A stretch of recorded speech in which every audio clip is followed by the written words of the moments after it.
Эд шидтэй хувилгаан лам нарын тухай амд амтсан яриа 3 дугаар хэсэг. Нутаг усныхаа зан олны дунд домог болж мөнхөрсөн хувилгаан шидэт лам нарын онцгой хувьдас эд шидийн тухай амд амтсан яриа олон байдаг. Үүл ундаг өвгөн гэсэр лам чүлтэм жамц. Сайн Уянхан аймгийн Далай Чонхор вангийн хошууны ард олноо өвгөн гэсэр лам хэмээн алдаршсан энэтхэгийн 81 шидтэн өвчнгийн нэг Таан Эрдэнэ чүлтэм жамц нь эгэл бус хүн байсан гэдэг. Түүний юр бусын эд шид увдсын талаар ам дамжин ярьсаар иржээ. 1816 онд мэндэлсэн чүлтэм жамц хүүг нялх байхад эцэг нь нас орсон тул эхийн хамт төрсөн нутгаа орхин ээжийнхээ ах トゥ нарыг бараатан хөхнөр хэмээх газар суурьшжээ. Өсөж том болохын хэрээр адуу малтай ноцолдон гэрийн ажилд туслан бусад үед нь тариатын хүрээнд шавлан бурхны номонд шамдан суралцжээ. Хүрээнд шавлан сууж байхдаа юр бишийн болох нь мэдрэгдэж номын багш нь олон удаа гайхан биширчээ. Нэг шөнө багш нь гинэт сэртэл чүлтэмчин өгсөн хүн амьлуулж гудамжаар амьтан хүн айлгаад байдаг боллоо. Үүнийг нь болил гэж шивнэхийг сонсчээ. Багш нь чүлтэм чи байна уу гэд гэрэл гаргаад босож чад хартал хүнжилтөө дээлээ хийгээд хүн унтаж байгаа юм шиг тавиад хааны толгойд эрхээ өлгсөн байсан нь өөрөө шажигнтал эргэж байв гин. Багш нь суун тусан залбирч би ямар заяагаар ийм эд шидтэнтэй учрваа гэж бодоод өөрөө эргэлдэж буй эрхнээс нь адис авч орондоо ороод нойр нь хүрэхгүй хэвтэж гин. Үүр дөнгөж цайх үед хаалганы онс нь өөрөө мултраад чүлтэмхүү сэмээрхэн орж ирээд ор руугаа орчхож гин. Үүр гэгэрэнгүүт багш нь босоод галаа түлэх гэтэл чүлтэм багшаа би түлье та яах вэ гэж хэлтэл багш нь үгүй зүгээр багш нь өөрөө түлье. Өнөөдрөөс эхлээд чи миний багш. Би чамд ном заана гэж юу байх вэ? Надад чи адис тавь гэжээ. Чүлтэм яалаа гэж би номынхоо багшид адис тавих вүлээ гэхэд багш нь чиний эд шидийг олон удаа үзэж харлаа. Чи ч замаах уу, би ч замаах уу гэжээ.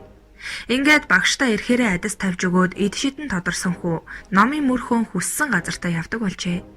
Тэр цагаас хойш чүлтэм жамцхүүг хот саахалтаараа байтугай хотол олноороо хүндэтгэн хүрээлж юр бусын гайхамшигыг нь хөхүүлэн дэмжих болжээ. 1842 онд Гэсэр сүмд урт үүлэн химээх Гэсэр цамын хатус хорыг Манжин хааны зөвшөөрлөөр анх цугласан бөгөөд энэ улсад чүлтэм жамц гэвш гол үүрэг гүйцэтгэсэн тул тэрээр сүсэгтэн олноос үүл ундаг өвгөн Гэсэр лам химээх алдрыг хүртсэн байдаг.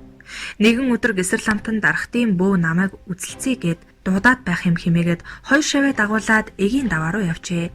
Эгийн даваанд хурч очтол цахилгаан цахилж ширүүн бороо асгаран үер буугаад тэр хавийн уул ус хилэгнэж байв гин.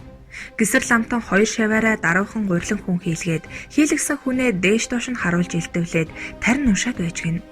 Тэгтэл уулнаас бууж буй үерийн ус тэр гурвын асрын хоёр талаар оволцон урсаж байгаад удалгүй намджээ. Гэсэр лам хоёр шавьдаа энэ гурилан хүн биеийг нь эвдэлгүй эргүүлж тариулж байгаарэ. Одоо хүмүүс ирээд намайг аваад явна гэжээ. Төд удалгүй баахан хүмүүс ирээд манай зайрангийн биеийн муудаад янз янз болоод байна. Таал очиж аргал гэцгээжээ. Очтол дарахад зайран нумраад татчихсан амьсгал хураадгийн даваан дээр байж гин. Гэсэр ламтан тарин номоо унштал зүгээр болчихжээ. Энэ үед хоёр шавь нь манай багш одоо л очсон байгаа гэд гурилан хүнээ тэгшилж засаад тавьжээ. Гурилан хүний хөлийнх нь уулыг ард агзанд нь хүрчихсэн учраас дарахад бөө тийхүү татсан байжээ. Дараа өдөр нь дарахад зайран Гэсэр ламд бууж өгсөн гэдэг. Нэгэн удаа Далай Чонхор ванг их хүрээ явах гэтэл хойд тэрхийн цагаан гол үерлээд явуулахгүй тарган морь амбан шар голын усанд живж байж гин. Гэсэр ламтныг дуудаж тарин уншуултал морины олон таталгүй гараад явчихсан гэдэг. Энэ мэдчлэн олон хуучаараа байдаг. Тариатын хүрээний гол сүмийн мөнгөн цогц хулгаад алдагдчихжээ. Гэсэр ламтан урд даваагаар даваад явсан нэг бадарчин авсан юм байна. Даваан дээр нь нохон дүрстэй балын хийгээд туу гэж хэлээд булчхаарай гэжээ. Тэгтэл нөгөө бадарчин нохоод туугдан хөөгцөр цогцоо барьчихсан буцаад ирсэн гэдэг. Мөн нутагт нь малын боом өвчин гарсанд Гэсэр ламтан боомтой малын мах аваад иргээд авчирсан махыг нь ганцаараа чанаж идээд боом өвчнийг дарсан. Гэх мэтээр Гэсэр ламтны эд шид авьяасын тухай яриа нутгийн ард олны дунд олон байдаг. Энэ мэрэгэн лам бол уламжлалт ангаах ухаан, тарины ухааны төв халахын томоохон төлөөлөгч юм. Шавнар нь өвгөн Гэсэр ламыг тэнгэрт хайлсны дараа өөрийнх нь гэрээсэлсэн ёсоор тарвахтай нурууны салбар уулсын нэг содном даржаа хайрхны хөх нуурын зүүн урдах 3 онсын дунд сэтэрхий дээр суугаад үрээр нь бунхлан нутаглуулжээ. Тэрбээр би тэнд улаан альбингийн гүйдлийг хаагаад хідэн үеэр сууж бай. Тэгэх аваас энэ нутаг усныханд аюултай өвчин тахал зовлон гачаал тохиохгүй. Идэж уух нь элбэг амгалантай буй хэмээсэн байдаг. Шидийг олсон модон гонгор. Өвөрхангай аймгийн Батүлцэн сумын нутаг Орхон голын бэлчээр их байшинтын амны бил хаваар нутаглаж байсан модон гонгор хэмээх нутаг усандаа алдаршсан нэгэн эд шидтэй лам байсан тухай хууч хэрэг байдаг. Энэ хүний тухай бодит зүйлс гэвэл нутагтанд гонгорын агуй, гонгорын худаг гэж л хоёр зүйл үлдсэн. Гонгор 1900-аад оны эхэн үед нутгийн ядуу ард гонжхийн отхон хүү болон мэдлжээ. Гонгор багын их сэргэлэн талбуурын авьяастай хүүхэд байсан бөгөөд 10 хэдхэн настайдаа утаа гүмбэнд мөргөх мөргөлчдийг даган оргож аав ээж нь хэсэгтээ ирж суриглан уу гашуу болж байгаад үгсэнд тооцсон гэдэг. Ийхүү хэл чимээгүй алга болсон гонгор 7 жилийн дараа орхин жумсан лам хүн тэнгэрээс буудаа гэмээр гинт хүрээд иржээ. Тэр төвд оронд олон жил бурхны ном үзэж нууц тарнын ухаанд суралцсан гэдэг байв. Бас үзэж хардаг өвчин зовлонтой хүнийг ангааж идэврүүлдэг, гай барцдыг зайлуулдаг их эрдэмтэй хүн болсон байжээ. Мориноос очоод гар нь хугарч, гадна талын мах шүрмсэн тасарсан хүүхдийн гар дээр хоньны ахар ноос зулж тавиад нэлээд удаан барьж суусан чинь хэд хоногийн дараа бараг сориггүй шахан мэдгсэн. Хүүхэд тогтдоггүй айлд ном гүрэм айлдснаар олон хүүхэдтэй айл болсон гихчлэн нутгийн ахмадууд ам дамжин ярьдаг. Ийхүү гонгор ламтан шидийг олсон гэдэг чимэг нэртэй болсон гэдэг. Гонгор ламтан 100 өөрийн гих бүх зүйлээ өнөөх ачиж ирсэн номоо морин тэргэнд очиж аваад их байшинтын аманд байдаг агууд сууршиж байжээ. Нутгийн ардын дунд гонгор ламын агуй хэмээн нэрлэгдсэн тэр агуун дотор тал гэр хэлбэртэй дээрээ гэрийн тоонны чиний нүхтэй ажээ. Хадан гэр нь битүү модоор хүрээлэгдсэн хэр баргийн хүн олоход бэрх. Тэр агууд гонгор ламтан 7 жил ганцаараа бясалгал хийж сууснаас гонгор ламын агуй гэж нэрлэгдсэн гэдэг. Агуун дэргэд ойрхон 10 м газарт худаг байсан улмар байдаг. Түүнийг гонгор ламын худаг буюу гонгорын ашаан гэж нэрлэдэг.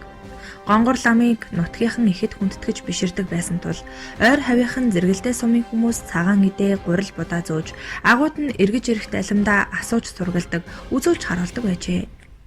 Нэгэн удаа гонгор ламд биеэр нь улаан юм турж, халуурч хоолойн богоод тун хүнд байгаа охиноо дагуулж ирсэн аав бараалхаж гин.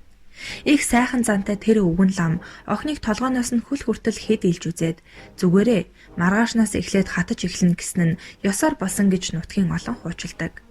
Өглөө ороод хуурай мод түүж галалдаг, цай хоолой хийдэг байснаас агуун дотор тал утаанд харалсан байнгын арц хүчний үнэртэй болсон байдаг.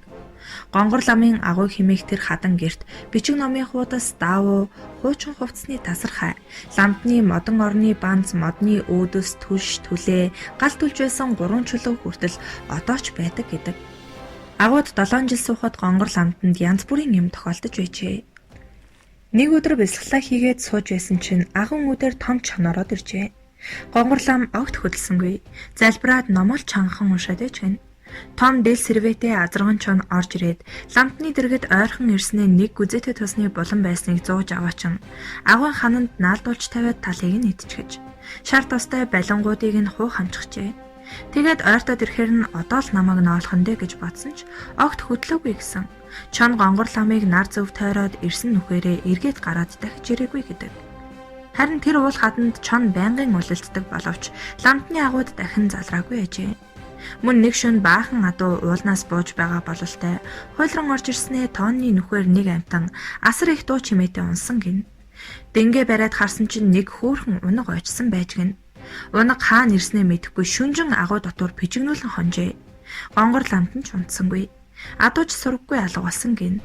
Өглөө гэгээ орохоор харсан чинь өнөө хөөхөн амтан хамран сарталцаж дуугаран тойрч тавхиад баригддаггүй. Арайчуу барин бүсээрээ аргамжин хит хоноход хүн адуу хоёр овоод ассан гэдэг. Агуунаас нэл хунгийг гаргаад явуулчихор чон идчихэн. Ямар ч байсан хамт бай гэж шийдээд худгаасаа ус авчран усалж, балингийн гурил цагаан тос өрөм зөөхий, ер нь л өөрийнхөө идэж удаг бүхнээс хуваалцсан хит хонож байтал нутгийн малчин ирсэн гин. Түүнд унгаа өгөөд сайн маллаж хурдан морь болгоорой гэд өгч явуулжээ. Сүүлд бясалгалаа хийж дуусаад нутагтаа ирэхэд нөгөө унаг сайхан цавдар морь болчихсон. Аймаг сумын наадамдаа хэд хэд харагдчихсан гонгорын цавдар нэртэй хурдан морь болсон байсан гэдэг.